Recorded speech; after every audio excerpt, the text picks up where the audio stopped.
Good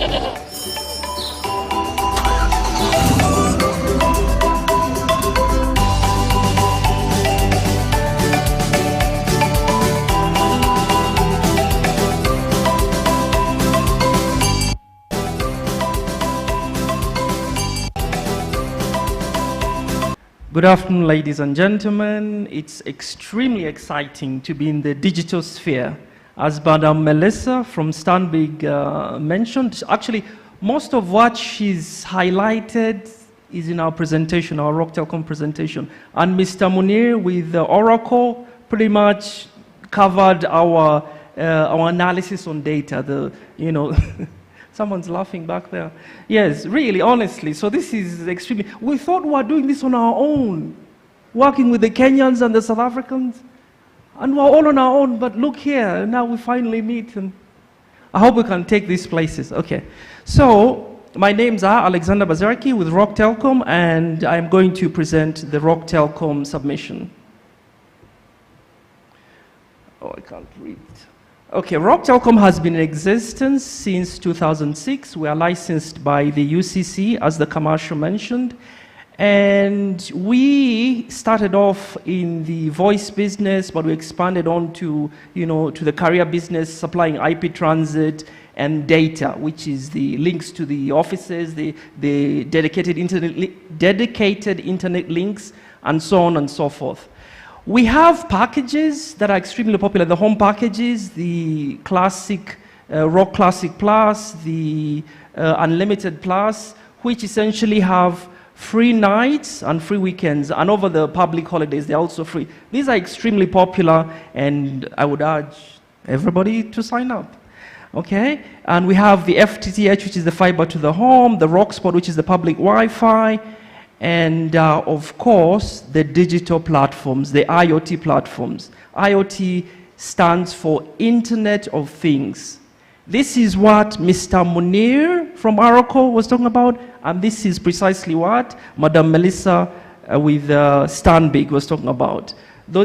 On our side, we have the connected pharma solution, which I will elaborate more on in a minute. We have the stock visibility solution. This is in the health sector, moving drugs, moving pharmaceuticals. Now that we have COVID vaccines coming in, how will we move them around? How will we track them in real time?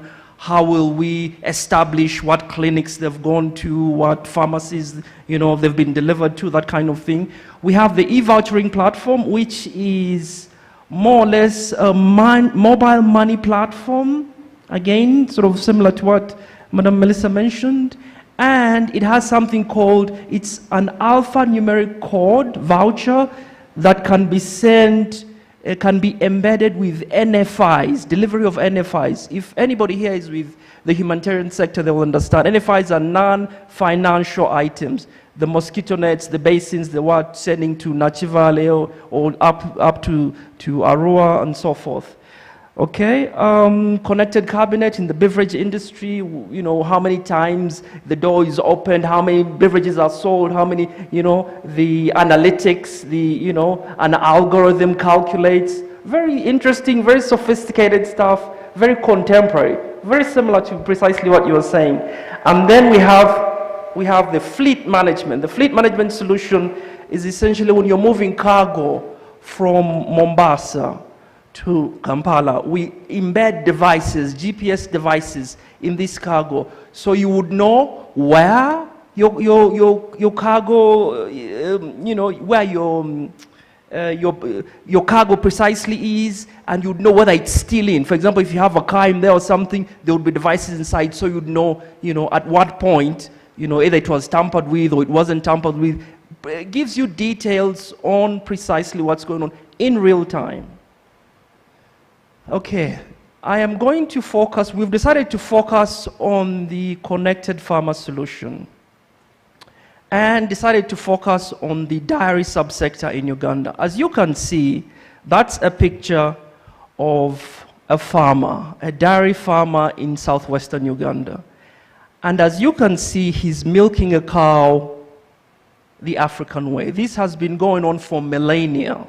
For as long as human beings have domesticated animals, this has been happening. So the question, the challenge is, how do we improve his life? How do we improve his livelihood?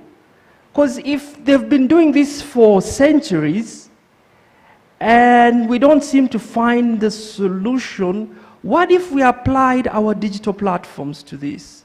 How would that work? Hence, the Connected Farmer solution. Okay, a brief background. I can't read. Smallholder farmers in Uganda face considerable challenges, as we're all aware, poverty and all that. So how do we take these solutions and use them to address some of these challenges?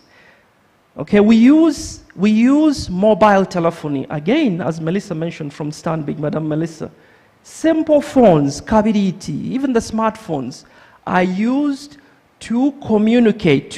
What we do is that when we sign up a farmer, register a farmer, sign up a farmer, and then have either cooperative working in conjunction with that farmer or a milk processor in Mbara, for example.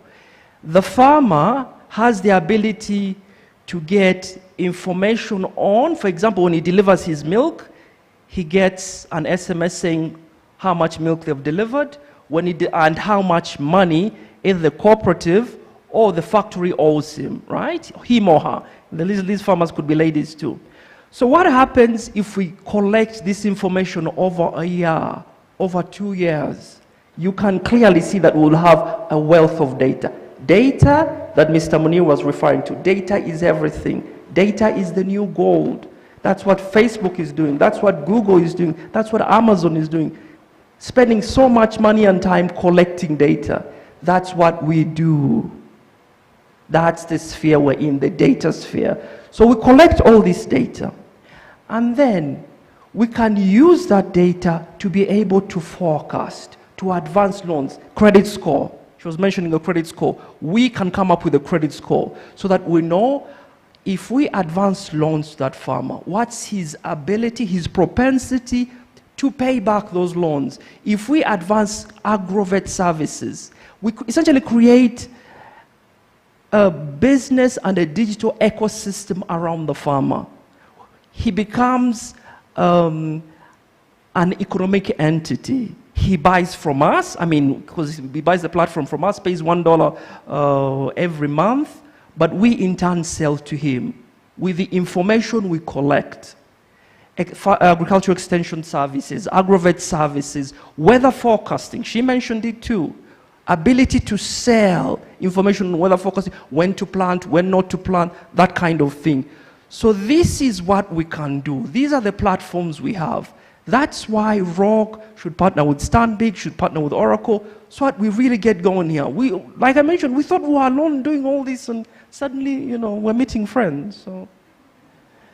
So here is an illustration of what I just mentioned, registering farmers and all that, and how the whole thing works. Okay, I've pretty much discussed this. And then, where is this happening? Our colleagues with Vodacom in Kenya and then with Mezzanine in South Africa have employed this, have put this to work in Kenya with Safaricom. Remember, they need the mobile money. Mobile money is how the farmer gets his payments and how the farmer gets his loans. The loans will be on the platform, mobile money, and then when he gets payments, they'll be on the same platform. Okay? So this has been very successful in Kenya. The Kenyans are doing an excellent job. And as I've mentioned, mobile money platform is extremely critical.